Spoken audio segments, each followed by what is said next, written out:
Good afternoon and welcome to Politics in the Pulpit here on your hometown station, 98.1 FM and AM 1220. This is your holy host, the Bishop of Santa Cruz, back for another opportunity to talk about the two things that we are not supposed to talk about in public, religion and politics. And yes, those two things do indeed mix, much like a fine martini, not to suggest that yours truly drinks much. Nevertheless, we've got two guests today. We're waiting on Spencer Smith, who is a missionary, evangelist, and YouTube extraordinaire. He'll be calling in here to talk a little bit about his YouTube page as well as his brand new documentary that we'll be talking about a little bit later called Disclosure. Spencer Smith will also be joining the Freedom's Way Baptist Church this weekend, Sunday and Monday, as Spencer is going to be our main speaker for our Fall Preachers Fellowship. So we're looking forward to Spencer calling in here any time.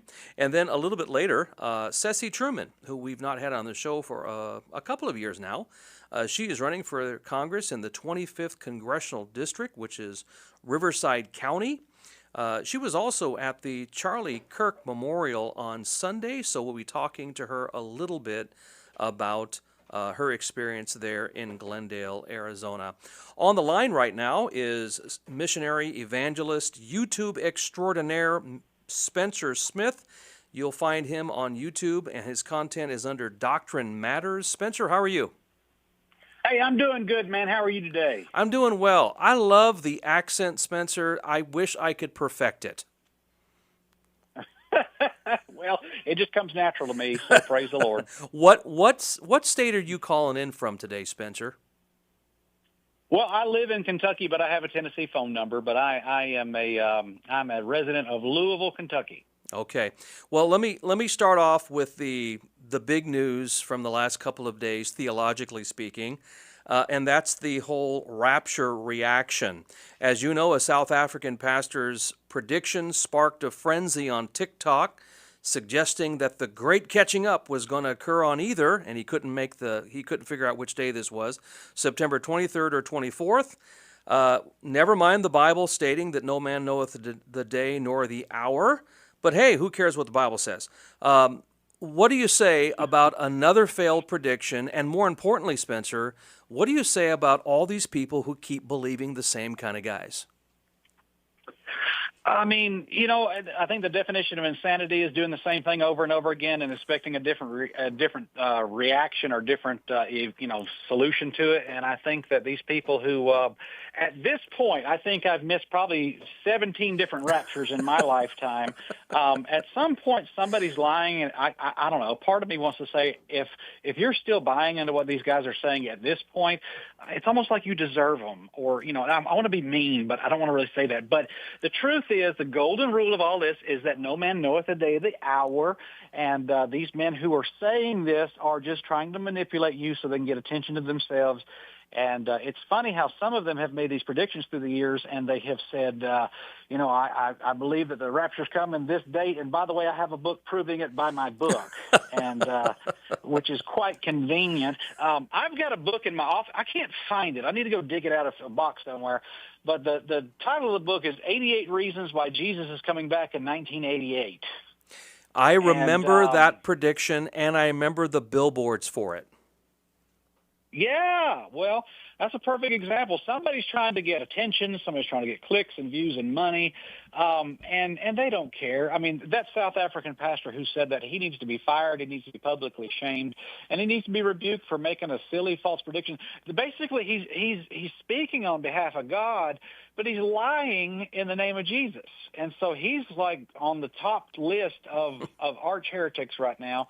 And he needs to just be publicly shamed for it, and I will be glad to help with that effort. Well, just to let our listeners know, you put out a 16-minute video, I believe yesterday, Spencer, on this whole rapture ridiculousness, which you can find, by the way, on Doctrine Matters, or just look up Spencer Smith and enjoy. We shared it today, and it's 16 minutes of fun and frivolity, so encourage you to listen to it. Well, listen, tell our listeners who you are, Spencer, what your ministry is, and why you decided to go the whole YouTube content route. Well, thank you for that. I got saved when I was 18 years old. I was a teenager in Metro Atlanta, and I wasn't looking for God, but God was looking for me. And public school, high school graduate, and somebody witnessed to me and told me how to be saved when I was 18, and I trusted Christ as my Savior.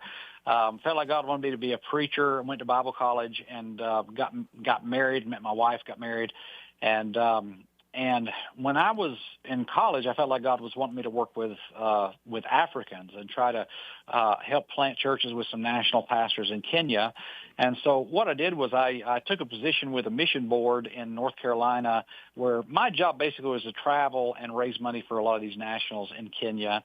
And that's what I was doing. And I took over 20 trips to Kenya, working with national pastors, these local Kenyan guys, and their church was a mud brick building, and it sat about 100 people or so, and we were just trying to help with those guys, get Bibles to them and some support and stuff like that. But I kept asking them. I said, guys, what is the deal? Like, what are y'all fighting? What is the big struggle you guys are having?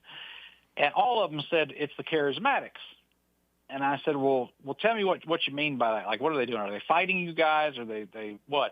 And one of the guys told me, he said, Spencer, he said, you have to understand it this way. He said, the charismatics are practicing the occult, but they're just calling it Christianity. But it's not Christianity. It's just the occult. And I kind of, at the time when I heard that, I thought that was a little bit of kind of an exaggeration and a little bit extreme. But they kind of dug into it with me and showed me everything. And they even took me around a little bit and said, hey, go look at this situation here. And they showed me kind of like an African ancestor worship ritual. And these people were like, yelling the names of their ancestors. And then they showed me a charismatic worship service, which they have those out in the open over there in Kenya. And he said, okay, notice the difference. The only difference, they're doing basically the same thing, except the only difference with the charismatics is that they're using the word Jesus instead of the names of their ancestors. But they're basically doing the same thing. And that just blew my mind. And I just thought, this is nuts. There's no way. And so I came back to the States and I started looking into the Western version of the charismatic movement, like Bethel, Elevation, Stephen Furtick, Bill Johnson from Redding, California. And, a lot of these guys, just, Kenneth Copeland and all these other folks. And it just kind of hit me one day. I thought, oh, no, these men are the occult. These men are like doing the same stuff that Aleister Crowley was doing and Alice Bailey and Helena Blavatsky were doing, except they're just using the cloak of Christianity. And I said, I got to warn everybody. I gotta tell everybody what I know. And so I just had a burden. I didn't know what I was doing, but I had a YouTube channel that I was showing some ministry updates on, and I just I just set up a little tripod in my basement and filmed a documentary called Third Adam, and I did it on my cell phone. And I didn't even have a good cell phone. I had like an iPhone 6 or something like that, which wasn't that great, but then I was using the front-facing camera on it, which is even worse, and just filmed a whole documentary with it. And wouldn't you know it, that thing blew up. I mean, I'm talking about, like right now it's sitting right under 1 million views on YouTube. And my emails flooded. I started getting a lot of questions. People started asking me, what do you think of this? Or what does this mean? And it just turned into its own ministry. But the funny thing is, and I think it's just the providential hand of God, is I released Third Adam on February 1st, 2020. And and we all know that basically in March of that year, Donald Trump shut down a lot of America and everything went into lockdown. And so, I had just released this documentary and then the lockdowns happened. And so guess what a lot of people did? Just sitting at home. They started watching my YouTube channel. And I couldn't travel anymore, couldn't preach out a whole lot because of COVID. But so I just sat at home, started making YouTube videos, just trying to tell people what I did and ministering to an audience that I now had. And that has turned into a great part of my ministry. And I'm glad for it. And I love it. I'm keep doing it. But basically, I'm still making trips. I've got a ministry now in Dominican Republic we're working with, got a ministry in Kenya we're working with, and I still travel and preach in America. But I do a lot of YouTube now, and that's what we're doing, conferences. We're doing all kinds of stuff, man. I'm busy. But that's basically, in a nutshell, who we are and how we got where we are. And you're going to be ministering out here in Nutty, California this weekend. Yeah, it's going to be fun. I'm looking forward to it. Yeah, California gets a bad rap. In fact, I just picked up a friend from the airport yesterday who lives in South Carolina. And some of the folks back in South Carolina say, "You're going out to California? I didn't know there were churches out there." Yeah, I know. I know. We get a bad rap out here Some in of the best California. ones. Yeah, there are some really good ones out here, and hopefully you'll be with one this coming Sunday. So we're looking forward to having you not only this Sunday, but also for our Fall Preachers Fellowship, which is this coming Monday, September 29th. Well, I want you to tell our listeners a little bit as well about your new docu-film that you just put out called Disclosure. And I think it's fair to give some context to our listeners that we are of the Independent Fundamental Baptist persuasion. Bible believers for short, and obviously, just like any movement, we have some scales, we have some snakes, we have some problems, and so tell us a little bit about Disclosure, if you will. Well, sure. Unfortunately, I think a lot of churches deal with abuse, and every now and then, something happens. There's sexual sin that creeps in and stuff like that. And I started examining in the Independent Fundamental Baptist world that, of course, it happens basically everywhere. But there was a certain vein of people in the Independent Baptist world that were notorious for almost like, if let's just say a hypothetical scenario. You got like a 25-year-old youth pastor who gets involved in sexual sin with like a 16-year-old girl or something like that. Well, the way they handled it was to demonize the victim and then take the guy who did the sexual sin and move him to another church and let him can stay in the ministry. And so, in other words, Spencer, like a Baptist version of what the Catholics did with priests. Yeah, that's exactly it. That's exactly it. And I started looking at it, and I noticed that there was a strong connection between churches who handled it this way. And the men who did this largely were connected with Jack Hyles. And, and I've heard nothing but good about Jack Hyles. And I thought, well, let me just look at this again. I'm going to go look at it. And turns out that, it's almost like that's what was taught there. And I'm not talking about anybody there today. I'm talking about 30 years ago. That's what was going on. And apparently what we're dealing with was a mindset of basically five things. Number one is that these churches are pragmatic, which means that their goal for everything is to just get bigger numbers and higher attendance. And then number two is that in order to do that, they got to get a lot of cheap, shallow professions, just repeat after me prayers. And then number three, they've got to make the pastor the hero. He's got to be the infallible leader of the whole thing because, he is the brand of this whole business. And by the way, these are not churches. These are like businesses. These are like a franchise of religious systems that are marketed across the country. And then number four is that you got to, you got to, let's see, what is number four? You got to keep everybody busy. And everybody's got to go all the time, which is a mark of a cult. And then number five, if some sort of sexual transgression or abuse situation happens, you just got to sweep it under the rug, because if you deal with it and publicly expose it, then you're going to hurt the attendance, and we can't do that. And so it looks good on the surface. I mean, who doesn't want more people? Who doesn't want to have a bigger crowd? Who doesn't want to reach more folks? But what happens is that these men are put into a mindset to where if a victim comes forward and says, I was hurt, and names some prominent giver in the church or some prominent, somebody on staff or whatever that everybody likes, well, they go into protect the church mode. Their first reaction is not to protect the victim. Their first reaction is to protect the church. And sometimes they think the best way to protect the church is just to sweep it all under the rug.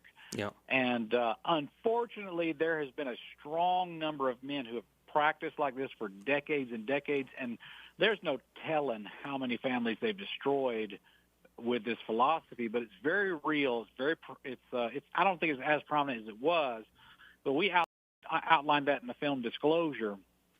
And one thing that has been very funny to me is a lot of people got mad at me because I didn't put a list of guys in that film who did this.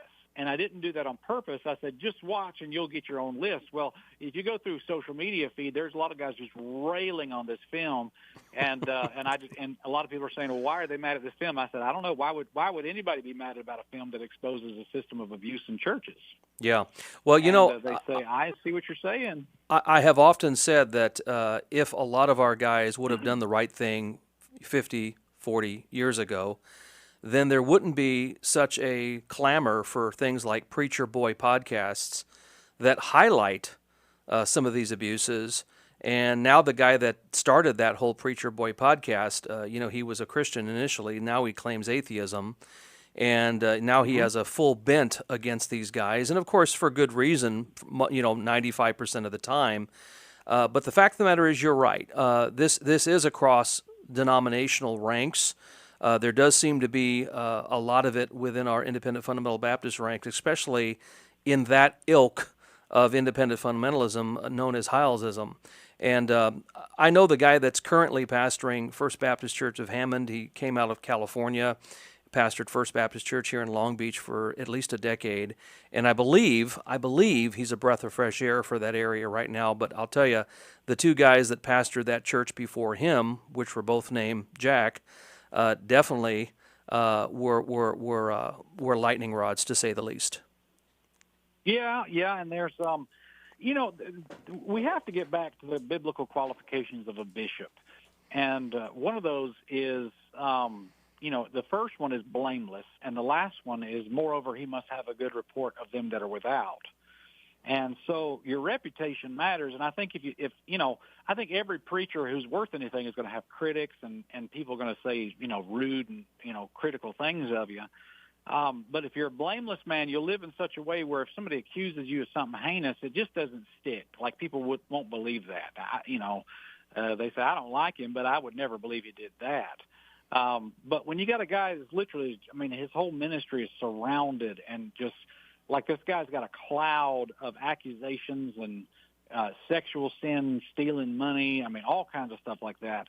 And that's like the mark of his ministry. He's bringing reproach to the name of Christ and to the gospel. And the Lord explicitly told us in the Scriptures not to let a man like that hold the office of a bishop. He's not qualified to. Yeah. And really that's the point of the film, is that we got to get back to the purity of the church. But I think some of these men, in their zeal to make the church bigger, were willing to sacrifice the purity of the church to do so. And that got us nowhere. That hurt us in the long run. Well, I can tell you that I have been marked, brother, because people know that Spencer Smith is coming to the Freedom's Way Baptist Church this coming weekend. We've gotten some emails and we've gotten some interesting comments, both positive and negative. But if you want to look up Spencer Smith on YouTube, check out Doctrine Matters.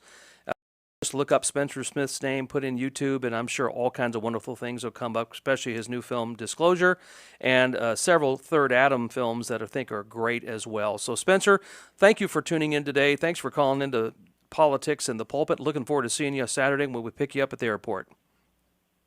Okay, sounds good, man. Is there any good California food I can eat while I'm out there? Trust me, you'll be fatter than you'll ever be when you leave here on Tuesday. Awesome. Sounds good, man. All right. You take care, Spencer. All right. You're listening to Politics in the Pulpit here on your hometown station. When we come back, we'll be talking to Ceci Truman here in a little bit as she runs for Congress in the 25th Congressional District. All right. We're back here on Politics in the Pulpit on your hometown station. Your holy host here, Pastor Jerry Cook. Just had a great conversation with Spencer Smith. Again, you want to check out some of his content. Doctrine Matters. He's got somewhere around 300,000 subscribers. If you look him up on YouTube, I think there's a few other sites that have put him in the top 10 of faith-based YouTube content out there. I think he's somewhere in the bottom 5, but he definitely has a lot of content out there, and is pushing a lot of it out. And the one that he put out yesterday about the whole rapture ridiculousness is 16 minutes that's worth your time. So I encourage you to definitely give that a listen. And also, if you happen to be in Southern California, check us out at Freedom's Way. That's Freedom's with an S, freedomswaybaptistchurch.org. And Spencer Smith will be speaking at the 10:30 a.m. services, and also Monday, September 29th, for our Fall Preachers Conference. You're all welcome to that. That's at 7 o'clock, and Spencer will be talking there as well. He'll also be out in Laverne Sunday evening, speaking at Lighthouse Baptist Church with Pastor Brian Dunlop. So two different locations there to catch Spencer Smith while you're in Southern California, coming all the way from Kentucky, as you could tell by that redneck accent. Well, the big news from yesterday is that Jimmy Kimmel finally worked things out with ABC, with the Disney Network, and is back on air. I think he still has two distributors that refused to air last night's Salvo episode, if you will.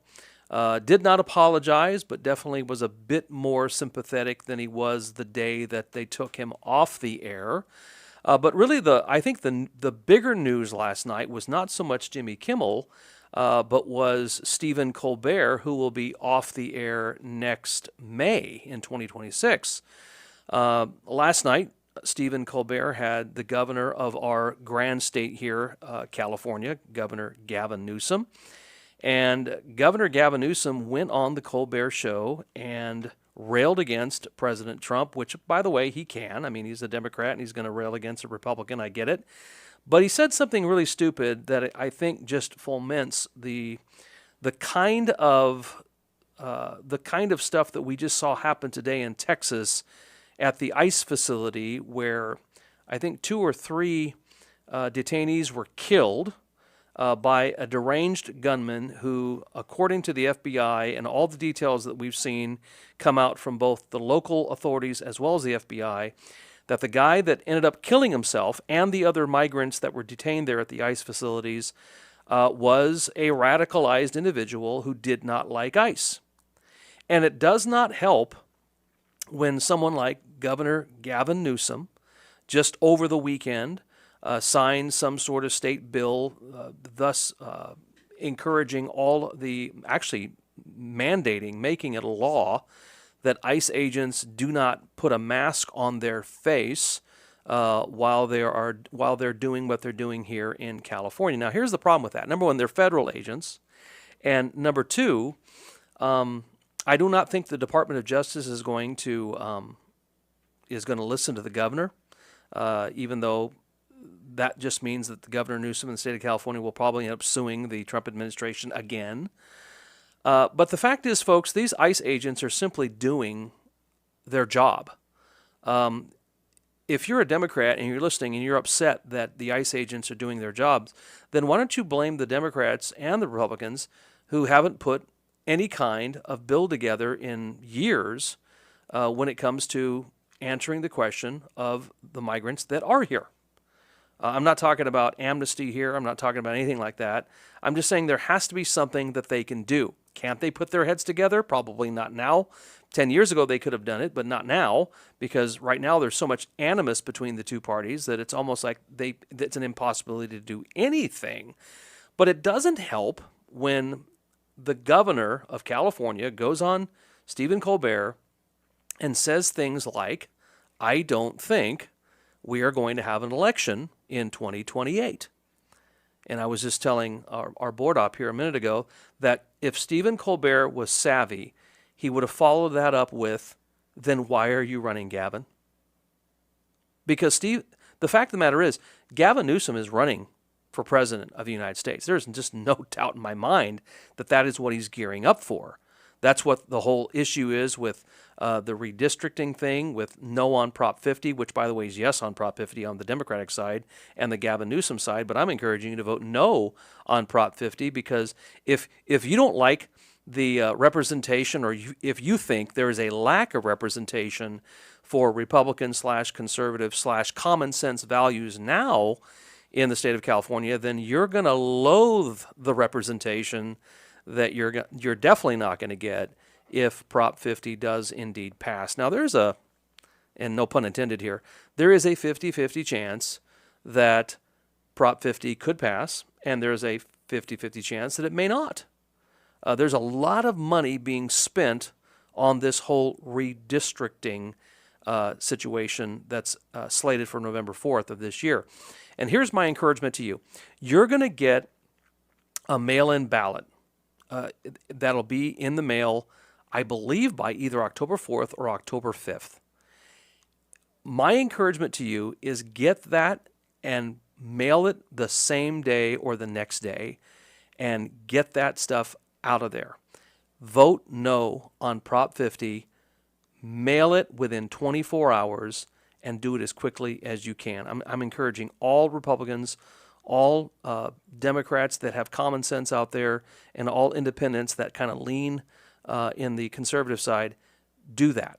Get that mail-in ballot in as quickly as you can. Do not let it set on your kitchen counter for weeks, and then, a couple of days before the election, special election, November 4th, you end up, dropping it in the mail. No, listen, you need to get that in as soon as you get it in the mail.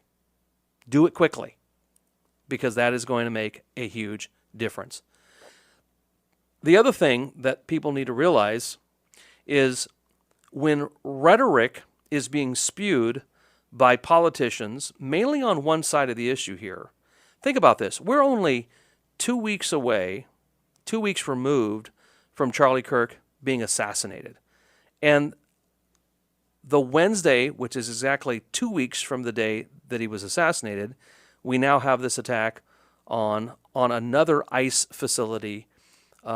This is not the first one, by the way, but this is another attack on an ICE facility where 2 to 3 people were killed, and it wasn't even the intended target of the gunman. They were the migrants, people that I'm assuming the gunman liked. And think about this. You've got ICE agents being doxxed. You've got ICE agents having threats against their life and their family and their kids. You've got people trying to find out where these ICE agents' kids go to school, where his or her wife or husband works. Folks, there's a reason why they're wearing masks. There's a reason why they're doing what they're doing, because one side of the political aisle is doing everything they can to make their life completely miserable. And all they're doing is following the law as it stands in the books right now. That's it. They're just doing their job. And I believe that the rhetoric on the left, and I'm talking about not just your average lefty out there like a Bill Maher, I'm talking about these absolute lunatics like your Jasmine Crockett's, your AOC's, your Rashid Tlaib's, your Ilhan Omar's. These people, even your Gavin Newsom's, these people are using rhetoric that I believe are triggering people out there and giving them a license to do what they're doing. I do believe that words do indeed have consequences. And the fact of the matter is, these politicians, I believe, know better, but I don't think they care. The other thing that I just saw come across the wire today, that literally just right before I walked into the studio, is that James Comey, yes, that James Comey, is going to be indicted by the Department of Justice, according to MSNBC. Now, again, now all of you are doubting me, I'm sure. But you say, what could he be indicted for? Is it the 8647 thing with the seashells a few months ago? I don't know. Could it be about something in reference to the whole situation in 2024 when he said some things out of line concerning President Trump at the time? I don't know. The other thing that came across the wire today was, if you remember, John Bolton, his house was raided a couple of months ago by the FBI. Guess what they found? They found documents that were classified. Now, if you remember, John Bolton went on MSNBC and Fox News and a bunch of other social media platforms and railed against President Trump and the classified documents they found at Mar-a-Lago. And he said that this was troubling. But we're not hearing anything from John Bolton. John Bolton, according to the FBI, they found the same kind of stuff in his place that they found at Mar-a-Lago. But nothing from John Bolton, nothing from MSNBC. Now you say, what does that mean? That means they're waiting for a narrative to come out, folks. They've got to somehow sit down, put their heads together, and think about what they're going to say that's going to make John Bolton look okay, and somehow smear FBI agents or maybe smear the Trump administration in the process. The other thing that I thought was really good today, if you haven't heard, is J.D. Vance, our vice president, just went nuclear on Democrats, as we were talking about a minute ago, went nuclear, spewing lies about law enforcement, and it is superb. If you want to check that out, go to the Right Scoop and check that out. It is worth your time. Guess what? We have a treat. Right before we get to break, we've got our second guest calling in right now, Ceci Truman, calling in from the great state of Texas, where all my exes live. Ceci, how are you doing? I am so well. Thank you so much, and that's very funny. Yeah, well, yeah, we already laughed about it yesterday. We laughed about it yesterday. You're not supposed to laugh about it again. So you're in the great state of Texas, and you landed 45 minutes ago. I did. I just landed, and yes, Texas is a wonderful state. They're having to hold the fort down, no pun intended, but Texas also needs to do the same as California. We are on the front lines. We are fighting for our state. Absolutely. And yes, there's a lot to talk about. Well, Ceci, we haven't had you on our show in a couple of years. The last time we had you on the show, you were running. Now you are running again for Congress in the 25th Congressional District, which is Riverside County, I'm assuming. And what do you think your chances are against the incumbent? I have a very good chance. It's been labeled D+ region or district, and that just means Democrat 3+, which is not very high D. Just for all those listening out there, there's a lot of districts, D 20+. So, and that's extremely infiltrated with Democrats. But I'll just share with you, Pastor Jerry, that in California District 25 for Congress, that the assembly person, his name is Jeff Gonzalez, he won the assembly district from a Democrat. The district also voted for Trump. So my district turned red. I have a very great opportunity. It is my second cycle in District 25. And I'll just explain that it does encompass East San Bernardino, which is mostly land terrain. It encompasses East Riverside County, which is it starts in Winchester, Hemet, Banning, Beaumont, San Jacinto, and then it heads south. Covers Imperial Valley, which covers the Salton Sea, Coachella, Indio, and it goes all the way to the border, El Centro. Now, last cycle, my slogan was secure the border, save lives. Well, we have done that. And thank God President Trump was able to come back. Tom Homan is our director of ICE, who has endorsed me as well. Is doing a fantastic job. And it's interesting that I landed here in Dallas because there was an incident this morning. I don't know if you heard it, Pastor Jerry. Yeah.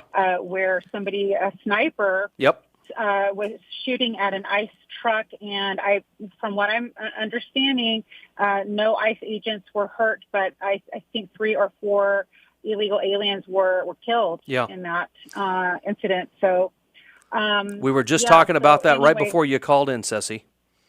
Oh, okay. Well, it's interesting. I happen to be here in the city. So,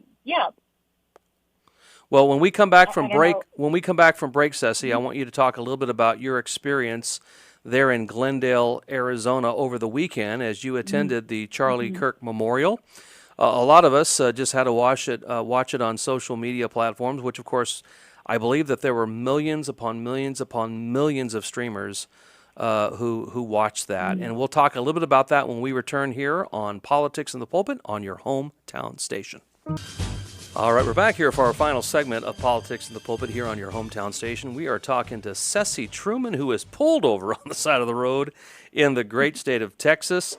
She is running for Congress in the 25th Congressional District. She believes that she's got a good chance to win there, and we'll follow that race as it continues to evolve. But the other thing that I wanted to talk to Ceci about was you were at the Charlie Kirk Memorial Services in Glendale, Arizona over the weekend. Can you just kind of tell us a little bit about the atmosphere, the spirit, and were there as many people as they say they were, which is something around 65,000 plus? Oh, yes. So I was at the State Farm Stadium. We actually got in line the day before. So my friends and I, we took turns waiting. We wanted to be as close as possible, knowing that a lot of people were coming and there probably wouldn't be enough seating to get them all in. And there was an overflow at the next door stadium as well. I don't know if you knew that. Yeah. But the atmosphere was worth the wait. It was worth the drive. And I will tell you, in my 5 years in politics, that was the epitome of my experience, of my journey. And I'll tell you why, because, where my seat was right above all of President Trump's cabinet members. So I saw up close, I saw, of course, Carrie Lake. I saw the chair of the Arizona GOP, Steve, and I saw Pete Hegseth. I saw Marco Rubio. I saw Kash Patel. I saw Pam Bondi. I saw Matt Walsh. I saw Benny Johnson. I saw RFK Jr. and of course President Trump and JD Vance and more. And what was truly amazing to me is when I walked in, it was about a 5-hour service, and so I had a front row seat to I could see their faces. And, I felt like I was in the most majestic worship service of my life. It was the next thing to heaven. The power of the Holy Spirit was so strong, Pastor Jerry, and to know that all of these people were in the presence of God. It was truly remarkable. And I prayed through that whole time. I was just asking the Lord to please touch their hearts, that, souls would be saved through this. We had every religion was there. We had Jewish people there. We had Catholics. We had, you name it. Everybody was in the room and from all around the world. It was truly amazing. I know that Tulsi Gabbard spoke, and I believe she's Buddhist, if I'm not mistaken. So, I watched a lot of it, not obviously the whole 5 hours, but I watched some of the highlights. One of the things I found rather intriguing, Ceci, was, so Sunday morning I preached out of Romans chapter 8, verse 28, where it says all things work together for good, right? But I went over to over to Acts chapter 7, where it talks about Stephen being the first New Testament martyr. And what's interesting is Benny Johnson, the YouTuber, actually spoke and basically articulated everything I said that same Sunday morning. Wow. And somebody texted me and said, hey, Benny Johnson's preaching your sermon. And I says, well, it's very possible we're reading from the same book and we probably serve the same God. So it's not like he could not find the content in the same book that I did. But I was pleased to hear Marco Rubio. I think the Secretary of State did a fabulous job articulating the incarnation. I think our vice president did an exceptional job. I think President Trump did what Trump does, which is his own unique thing, right? And of course, I think from the heart. Yeah, no doubt. And I think the highlight, and you correct me if I'm wrong, I think the highlight was probably Erica Kirk. What say you on that, Ceci? Oh yes, absolutely. I just wanted to back up and say one thing. I saw a lot of young men dressed as Charlie Kirk. I saw a lot of the shirts that Charlie Kirk wore on his final day until he graduated to be with the Lord that said freedom. And what dawned on me is what Paul says in the New Testament. And Paul says, follow me as I follow Christ. And that was what that was his legacy, or is his legacy. We are to to follow what Charlie's pattern, that blueprint he left for us, as he followed Christ. And, that blueprint is that we have to be the salt and the light of the earth. We have to be studied up. We have to show ourselves approved so that we can engage with the darkness, so that we can engage the world. We are not to hide behind the pulpit. We are not to hide in our churches and sit on our pews. God wants to send us out into the world because the world is dying. They need Jesus Christ, Yeshua. The world needs him, and that's why he came. He says, go out and make disciples of all men. And yes, I agree. Erica Kirk, she blessed my heart tremendously. Pastor Jerry, I don't know if you know, and it is public information, that I recently lost my husband on May 19th. Yeah. He passed from cancer. He battled 7 years, and on his hospital bed, he asked if I was still running for Congress, and I said, honey, I will do whatever God asked me to do. And he told me, he said, then I want you to do a good job, and I want you to fight. And I said, honey, thank you so much for that. And, I resonate with Erica. I know the weight of the world is on her shoulders right now, but she serves a great and mighty God. And I saw the power of God in her, because she says yes. She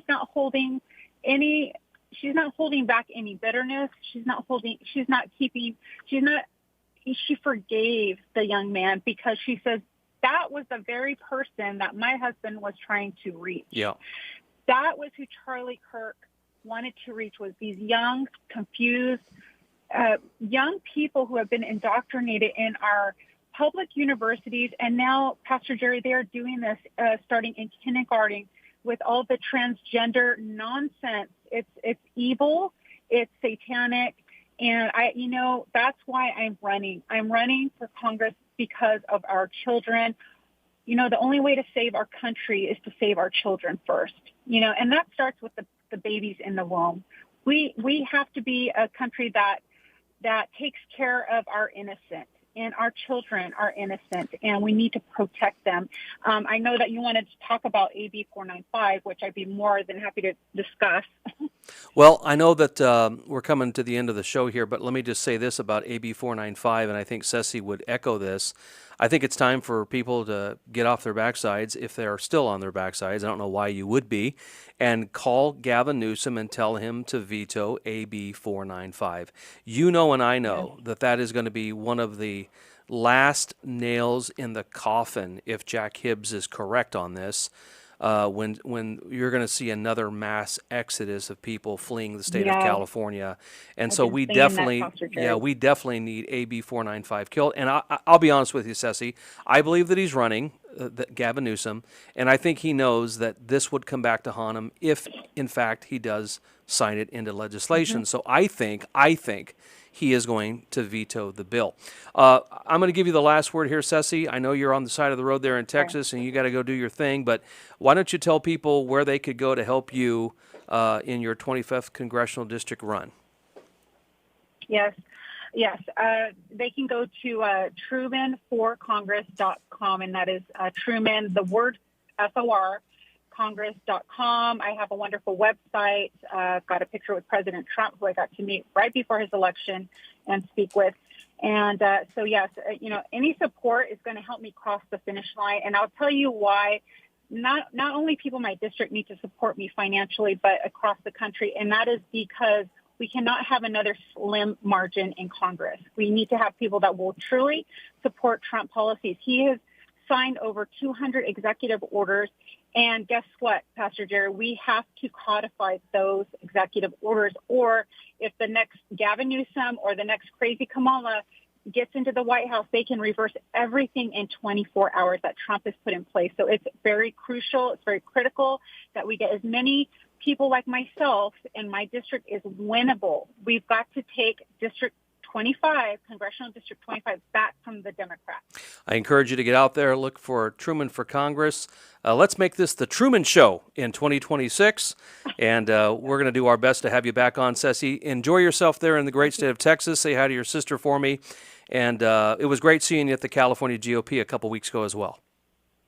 Absolutely. God bless you, Pastor Jerry, and God bless your audience. God bless America. Thank you, Ceci. Well, thanks for tuning in today to Politics in the Pulpit. It was our pleasure to have you with us. And, of course, we'll catch you this same bat time, same bat channel next week. You have a great week.